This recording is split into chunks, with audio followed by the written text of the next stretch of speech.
ಗಿರೀಶ್ ಕುಲಕರ್ಣಿಯವರಿಂದ ಚಿಂತನ.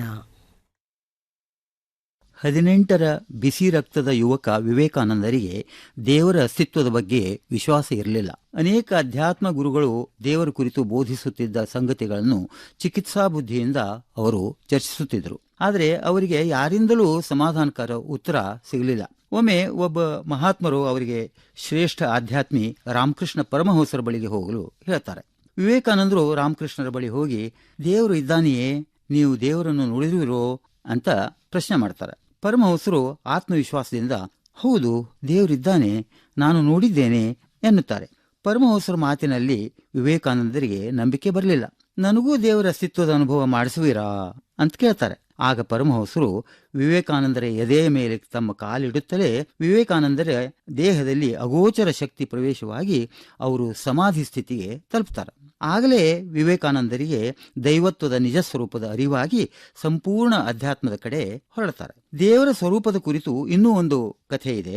ಒಮ್ಮೆ ಬಾದಶಾಹ ಅಕ್ಬರ ತನ್ನ ಆಸ್ಥಾನದಲ್ಲಿ ಮಂತ್ರಿ ಬೀರ್ಬಲನಿಗೆ 3 ಪ್ರಶ್ನೆಗಳನ್ನು ಕೇಳ್ತಾನೆ. ಒಂದನೇದು ದೇವರು ಎಲ್ಲಿದ್ದಾನೆ ಅಂತ, ಎರಡನೇದು ದೇವರ ಕೆಲಸವೇನು ಅಂತ, ಮತ್ತು ಮೂರನೇದಾಗಿ ದೇವರ ಮುಖ ಯಾವ ದಿಕ್ಕಿಗಿದೆ ಅಂತ. ಈ ಪ್ರಶ್ನೆಗೆ ನಾಳೆನೇ ಉತ್ತರಿಸಬೇಕು, ಇಲ್ಲಾದ್ರೆ ನೀನು ಮಂತ್ರಿ ಪದವಿ ಕಳೆದುಕೊಳ್ತಿ ಅಂತ ಹೇಳ್ತಾರೆ. ಬೀರ್ಬಲ್ಲ ಕುಶಾಗ್ರಮತಿಯಾಗಿದ್ದರೂ ಅಕ್ಬರ್ನ ದಿಢೀರ್ ಪ್ರಶ್ನೆಗಳಿಗೆ ವಿಚಲಿತನಾಗ್ತಾನೆ. ಮರುದಿನ ಉತ್ತರಿಸದಿದ್ದರೆ ಮಂತ್ರಿ ಪದವಿಗೆ ಸಂಚಕಾರ. ಮನೆಗೆ ಬಂದು ರಾತ್ರಿಯಿಡೀ ಗ್ರಂಥಗಳನ್ನು ಅಧ್ಯಯನ ಮಾಡಿದರೂ ಆತನಿಗೆ ಸಮಂಜಸ ಉತ್ತರ ಹೊಳೆಯಲಿಲ್ಲ. ಬೀರ್ಬಲ್ಲನನ್ನು ಚಿಂತೆಗೀಡು ಮಾಡಿದ್ದ ವಿಷಯ ಅರಿತ ಆತನ ಮನೆಯ ಚತುರ ಅಡಿಗೆ ಭಟ್ಟ ಬೀರ್ಬಲ್ನನ್ನು ಸಂತೈಸುತ್ತಾ, ಬಾದಶಾಹರ ಪ್ರಶ್ನೆಗಳಿಗೆ ನಾನು ಉತ್ತರಿಸ್ತೇನೆ, ನೀವು ನಿಶ್ಚಿಂತರಾಗಿರಿ ಅಂತ ಹೇಳ್ತಾನೆ. ಮರುದಿನ ಬೀರ್ಬಲ್ಲನಿಗೆ ಮನೆಯಲ್ಲೇ ಇರ್ಲಿಕ್ಕೆ ಹೇಳಿ ಅಡುಗೆ ಭಟ್ಟ ತಾನೊಬ್ಬನೇ ಅಕ್ಬರ್ನ ಆಸ್ಥಾನಕ್ಕೆ ಬಂದು, ಜಹಾಪ್ನ, ಅಪ್ಪಣೆಯಾದರೆ ತಮ್ಮ 3 ಪ್ರಶ್ನೆಗಳಿಗೆ ನಾನು ಉತ್ತರಿಸುತ್ತೇನೆ ಎಂದು ವಿನಮ್ರನಾಗಿ ಹೇಳ್ತಾನೆ. ಅಕ್ಬರ, ಬೀರ್ಬಲ್ ಎಲ್ಲಿದ್ದಾನೆ, ಆತ ಯಾಕೆ ಬರಲಿಲ್ಲ ಅಂದಾಗ, ಜಹಾಪ್ನ, ಇಷ್ಟು ಕ್ಷುಲ್ಲಕ ಪ್ರಶ್ನೆಗಳಿಗೆ ನೀನೇ ಉತ್ತರಿಸಬಲ್ಲೆ, ಆದ್ದರಿಂದ ನೀನೇ ಉತ್ತರಿಸಿ ಬಾ ಎಂದು ನಮ್ಮ ಯಜಮಾನ ಬೀರ್ಬಲ್ಲರು ನನ್ನನ್ನು ಕಳಿಸಿದ್ದಾರೆ ಎನ್ನುತ್ತಾನೆ. ಸರಿ ಸರಿ, ಅದೇನು ಹೇಳಬೇಕೆಂದಿರುವ ಹೇಳು ಎಂದು ತಾತ್ಸಾರದಿಂದ ನುಡಿದ ಅಕ್ಬರ.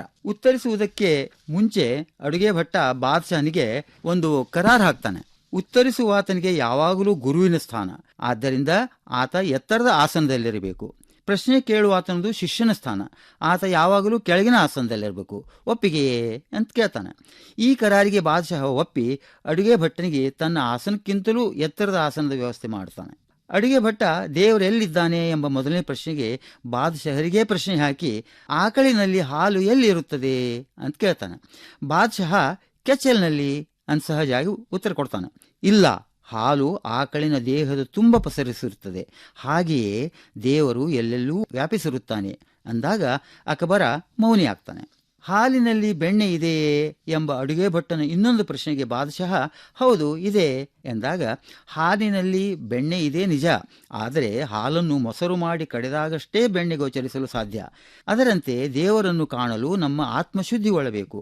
ಶ್ರವಣ, ಮನನ, ನಿಧಿಧ್ಯಾಸನ ಮಾರ್ಗಗಳಿಂದ ನಮ್ಮ ಅಂತರಾಳವನ್ನು ಕಡೆದಾಗ ದೇವರು ಗೋಚರಿಸಲು ಸಾಧ್ಯ.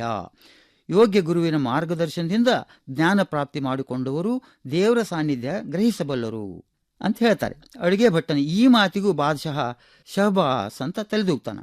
ಇನ್ನು ದೇವರ ಕೆಲಸ ಏನು ಅನ್ನೋ ಪ್ರಶ್ನೆಗೆ ಅಡುಗೆ ಭಟ್ಟ, ದೇವರು ಎತ್ತರಕ್ಕೇರಿದವರನ್ನು ಕೆಳಗಿಳಿಸಬಲ್ಲ, ಕೆಳಗಿದ್ದವರನ್ನು ಉದ್ಧರಿಸಿ ಉನ್ನತ ಸ್ಥಾನಕ್ಕೇರಿಸಬಲ್ಲ.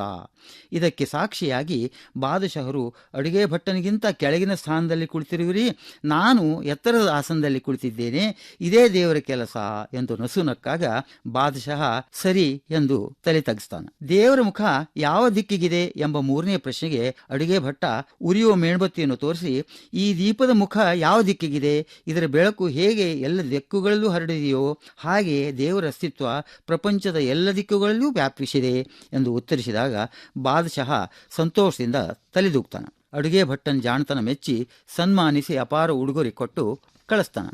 ಈ ಕಥೆಯ ತಾತ್ಪರ್ಯ ಇಷ್ಟೇ: ಹುಲುಮಾನವರು ಸುಲಭವಾಗಿ ಗುರುತಿಸಲಾರದ ನಿಗೂಢ ಶಕ್ತಿಯೇ ದೇವರು. ಮಾನವ ಸದ್ಗುಣ, ಸದಾಚಾರ, ಸಚ್ಚಾರಿತ್ರ, ಸನ್ಮಾರ್ಗ, ಸತತ ತಪಸ್ಸಿನಿಂದ ದೇವರ ಅಸ್ತಿತ್ವವನ್ನು ಗ್ರಹಿಸಲು ಸಾಧ್ಯ.